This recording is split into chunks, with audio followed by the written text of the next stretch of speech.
जमशेदपुर के सिद्धगोड़ा स्थित town hall में छात्र छात्राओं का प्रतिभा सम्मान का आयोजन किया गया, जिसमें छात्र प्रतिभा सम्मान समारोह में झारखंड सरकार में मंत्री रामेश्वर उरांव मुख्य अतिथि के रूप में उपस्थित हुए। उन्होंने सिद्धगोड़ा टाउन हॉल में आयोजित छात्र प्रतिभा सम्मान समारोह में होनहार छात्र छात्रों को मोमेंटो और प्रशस्ति पत्र देकर सम्मानित किया और उनके उज्जवल भविष्य की कामना की। इस मौके पर कई स्कूलों के छात्र छात्राएं शामिल हुए, जिन्हें मंत्री ने अपने हाथों से पुरस्कृत किए। मीडिया से बातचीत में मंत्री रामेश्वर उरांव ने कहा कि जिस तरह के आयोजन करने से छात्र छात्राओं का हौसला बढ़ता है, उन्होंने कहा कि इस तरह के आयोजन से पड़ोस में रहने वाले छात्र भी उसी तरह आगे की पढ़ाई करते हैं, ताकि उन्हें भी इस तरह के सम्मान समारोह में शामिल होने का मौका मिले। इस तरह के आयोजन से छात्र छात्राओं में आगे जिज्ञासा जगता है, जो कि आगे और अच्छा करे, ताकि उन्हें इसी प्रकार सम्मान मिलता रहे। सम्मान समारोह का मंत्री ने सराहना किया। वहीं आयोजनकर्ता आलोक दुबे ने कहा कि आज देखा जा रहा है कि हर जगह होनहार बच्चों को सम्मानित किया जा रहा है, मगर इस तरह के सम्मान समारोह से बच्चों का हौसला बढ़ता तो है, वहीं आने वाले जनरेशन के बच्चे को और मेहनत करने की प्रेरणा मिलती है, ताकि वे लोग भी आगे अच्छी पढ़ाई करें, ताकि उन्हें इस तरह के सम्मान समारोह में शामिल होने का मौका मिल सके। इसका देखिए आइडिया ये है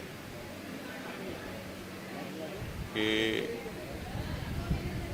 जो 90 से ऊपर अंक पाते हैं या जो टॉप करते हैं, उनको तो कुछ लोग आते हैं, कुछ संस्थाएं आती हैं, उनको सम्मानित कर देती हैं उनके घर में, उनके टोले में या उनके शहर में। अब सवाल ये है कि 80 से ऊपर जो लाए हैं, एक तरह से मायूस रहते हैं, उनको पूछने वाला कोई नहीं। तो पास वहाँ private schools and children welfare association ने तय किया कि हम वैसे लड़कों को भी सम्मानित करेंगे, मेडल देंगे, सर्टिफिकेट देंगे, जो 80 से ऊपर जो लाए हैं। ये समारोह वही है, 80 से ऊपर। हमारा मानना ये है कि मार्क्स जो होता है वो फिक्स नहीं होता है। एक लड़का आज अगर 95-96% लाया है 10वां में या 12वां में, तो जरूरी नहीं है कि ज़िंदगी में आगे जो परीक्षाएं होंगी, आगे जो पढ़ेगा कॉलेज में, यूनिवर्सिटी में, तो उतना ही नंबर लाएगा। जो कम लाए हैं आज के दिन में, जो कुछ परिस्थिति कारण हो सकते हैं कि परिस्थितिजन्य कारण कुछ रहे हैं, वो ज़्यादा लाएंगे, हो सकता है ज़्यादा लाएंगे। ऐसा होगा, व्यवहार में ऐसे ही देखा जाता है। व्यवहार में देखा जाता है जो कम लाए हैं वो आगे चल के ज़्यादा लाते हैं। तो लेकिन वो कुंठा के शिकार नहीं बने, उनको नहीं लगे कि हमें कुछ पूछ नहीं रहा है। माता पिता भी नहीं पूछते हैं, हम लगे कि देखो फलनवा का बेटा तो लाया 95-96, तो उसको इनाम मिला, और तुमको 85 लाई हो तुमको नहीं मिला, तुम 50 लाए हो तो नहीं मिला। यही सब होते रहता है।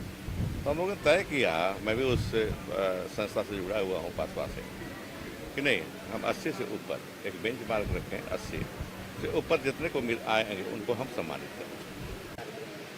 देखिए, आज जमशेदपुर की धरती में 10वीं एवं 12वीं 70% और उससे ऊपर लाने वाले टॉपर्स का, जिन्होंने सीबीएसई, आईसीएसई, जैक बोर्ड में अपना प्रतिशत लाया है, उसके लिए private schools and children welfare association सम्मानित करती, एक बड़ा मंच देती है, ताकि वो बच्चे जिन्होंने पहली से लेकर 10वीं तक परीक्षा पढ़ाई करते हैं और उसके जीवन का यह पहला परीक्षा होता है, उनके माता पिता भी खुश होते हैं जब इतने बड़े मंच से उनके बच्चे सम्मानित होते हैं। और इस मंच पर आने के लिए वो 9वीं क्लास से ही इसकी तैयारी शुरू कर देते हैं, माता पिता भी और बच्चे भी, ताकि वो इस मंच पर आकर के सम्मानित हो सके। आजकल बहुत सारे लोग बच्चों को सम्मानित कर रहे हैं, ये अच्छी बात है, लेकिन पासवा का सर्टिफिकेट जब देश के संस्थानों में जाता है तो बड़े ही गर्व के साथ शिक्षण संस्थानें उसका सम्मान करती है कि पासवा के द्वारा इन्होंने सम्मान हासिल किया है। ये भविष्य के राष्ट्र निर्माता हैं, भारत के भविष्य हैं, इसलिए इनको आगे बढ़ाने के लिए पासवा हमेशा निरंतर ये प्रयास करती है, न सिर्फ सम्मान के माध्यम से, बल्कि उनको देश के किसी भी क्षेत्र में अगर आगे बढ़ने में ज़रूरत महसूस होती है तो वहाँ भी पासवा का संगठन, चूँकि यह राष्ट्रव्यापी संगठन है, इसलिए राष्ट्रीय स्तर पर भी हम इनको सहायता करते हैं और मदद करते हैं। आज एक और अच्छी बात हो रही है कि आज झारखंड के अंदर में हर कोई जो है शिक्षा को लेकर आसान्वित है और उस दिशा में प्रयास कर रहा है। निजी विद्यालयों की कुछ समस्याएं हैं, आरटीई कानून में जो पिछली सरकार, रघुवर दास जी की सरकार ने उसमें संवैधानिक संशोधन किया था, उससे भारी नुकसान हुआ है निजी विद्यालयों का। 40,000 निजी विद्यालय बंद के कगार पर आ जाएंगे अगर वो आरटीई कानून लागू हो गया तो। इसलिए हम सरकार से यह भी अनुरोध कर रहे हैं कि आरटीई कानून जो 2019 में रघुवर दास जी ने संशोधन किया था उसको अविलंब निरस्त किया जाए, क्योंकि इस देश का और इस राष्ट्र का, इस प्रदेश का 5वां निजी विद्यालय जो है वो बैकबोन है। न सिर्फ बच्चों को गुणात्मक शिक्षा देता है, बल्कि इससे बड़ा कोई एम्प्लॉयमेंट ओरिएंटेड कोई संस्थान नहीं है जो रोजगार देता हो। अभी तक आपने जोहार झारखंड न्यूज चैनल को सब्सक्राइब नहीं किया है तो आज ही सब्सक्राइब करें, लाइक करें और इसे शेयर करना बिल्कुल न भूलें।